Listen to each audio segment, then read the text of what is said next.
Hi there people, it's Uberman UK. Well, a few days ago I did report that Uber made the decision of pulling out of Denmark due to a lot of red tape nonsense, what they have to abide by, so they made the decision of pulling out. Now, in recent news, Uber has now been banned from Italy. Yes, believe it or not, a court in Italy has ruled that they cannot operate in the country at all and have to pull out immediately. So they have, I think they have 10 days to appeal the situation, and if they don't pull out, they'll be fined around about £8,000 per day because they are operating illegally through their technology system, what they have.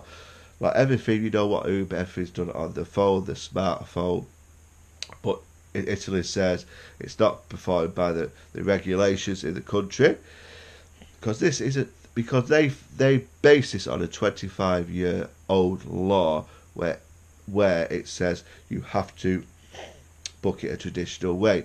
Now 25 years ago, I don't even think smartphones were invented then, but they have been told they have to get out.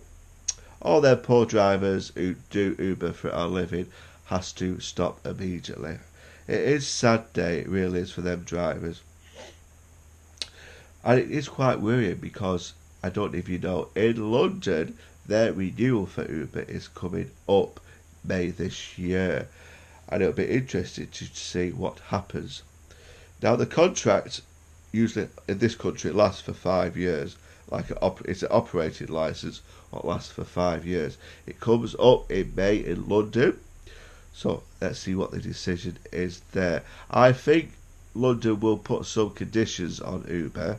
There's no doubt about it that they have to operate in certain regulations. Like, I think the mayor of London, I think it was Boris Johnson, if I remember rightly, wanted Uber to have a 5-minute waiting period.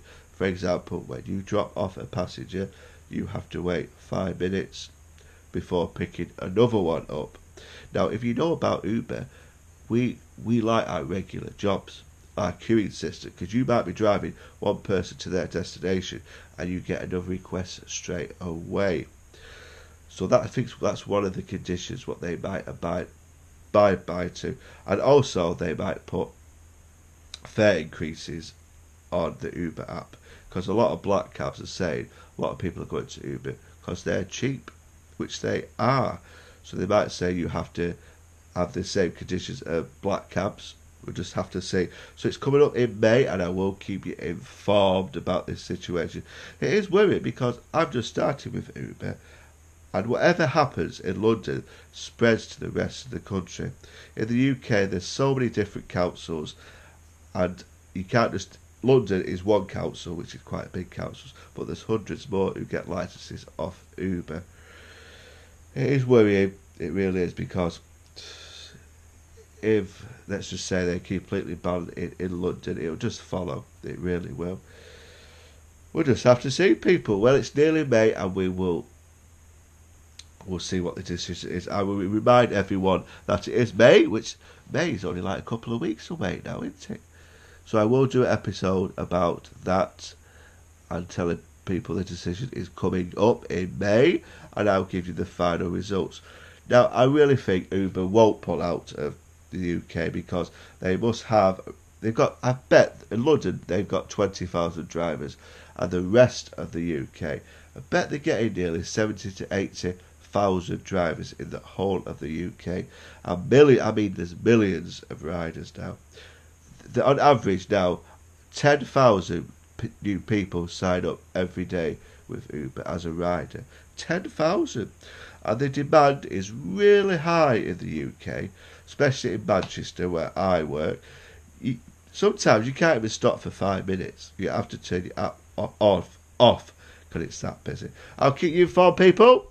And you've got to tell me what you think about this situation. Is the flood coming here? Will they ban Uber in London? And will it spread to the rest of the UK? We'll have to see, people. We'll have to see. Uberman, as ever, signing out.